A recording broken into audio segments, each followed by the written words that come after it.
Japan's leading car makers face uncertainty as US President-elect Donald Trump signals major policy changes aimed at revitalizing American manufacturing. Japanese automakers are optimistic about the trade discussions between Tokyo and Washington. The two sides reached a basic agreement in late August. But I just signed the largest trade deal in history. I think maybe the largest deal in history with Japan. Something strange is stirring across North America's industrial heartland. Silent, nearly undetectable, yet strong enough to redraw the map of the auto universe. No screaming headlines, no podium-thumping speeches, just quiet. But in that quiet, an entire industry's bedrock is sliding. Japan's legendary car builders, the very names that polished America's image for quality and dependability, are starting to walk away. Not because they're beaten, but because they're tired of waiting. Years of stacking tariffs, erratic rules, and trade wars have pushed them to rethink their place. And in the hush, a stealthy exodus has already kicked off, one that could tilt the continent's power balance for good. The auto sector is national swagger, economic spine, and top export rolled into one. For generations, it's been the steel cable tying Asia to North America. Now that cable is fraying under fresh U.S. tariffs rolled out in the Trump era. The damage is hitting fast. Early 2025, Subaru's top North American exec, Jeff Walters, dropped the bomb everyone in the biz had been dreading. The Lafayette, Indiana plant would quit building the Outback, its North American cash cow. Canada's supply? Shipping straight from Gunma, Japan. Why? Japan's free trade pact with Canada dodges the tariff bullets shredding U.S. ops. For Subaru, it wasn't just a factory shuffle. It was a middle finger.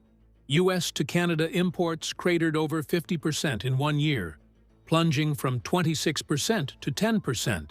Blame the double 25% whammy, one from D.C., one from Ottawa, turning cross-border builds into a money pit. The stats don't lie. Cars account for over a quarter of Japan's U.S.-bound exports and tie up roughly 8% of its jobs. Now those rides face up to 49% tariffs if built in Japan and sold stateside. Japanese suppliers and workers are bleeding. Some won't make it. As one parts maker sighed, "It's about hanging on now, not breaking new ground." Subaru's pullback wasn't a lone wolf move. It was the opening whisper of a massive northward pivot, rewriting North American manufacturing. Quick pause, smash that like button and subscribe. It keeps real breakdowns like this in front of more eyes, hungry for global econ truth.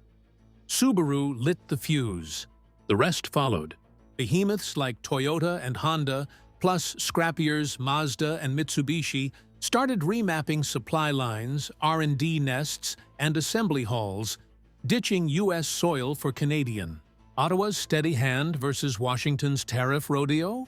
No contest. Analysts peg Japanese automakers hemorrhaging $25 billion yearly from U.S. duties alone. Toyota eating nearly half. Ontario's suddenly the safe harbor for world-class builders. The fallout spills everywhere. Tariffs on imported parts are jacking up U.S. build costs sky high. Even American-made cars lean on foreign bits. Cue sticker shock on new rides, and basics like tires, brakes, oil filters.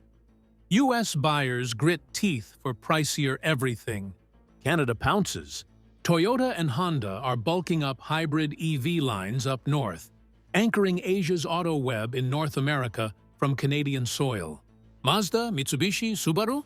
Shuttling logistics and brain trusts to Toronto, now the chill, low-drama gateway between East Asia and Western buyers. Economists dub it the stealthiest power play of 2025. No stampede, just smart rerouting. Proximity's out. Predictability's in. Canada's industrial canvas is transforming. Ontario spots like Alliston and Cambridge are buzzing with purpose again.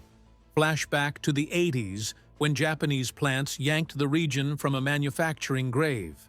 Same towns that leaned on U.S. factories are alive with Japanese yen and decade-long vision.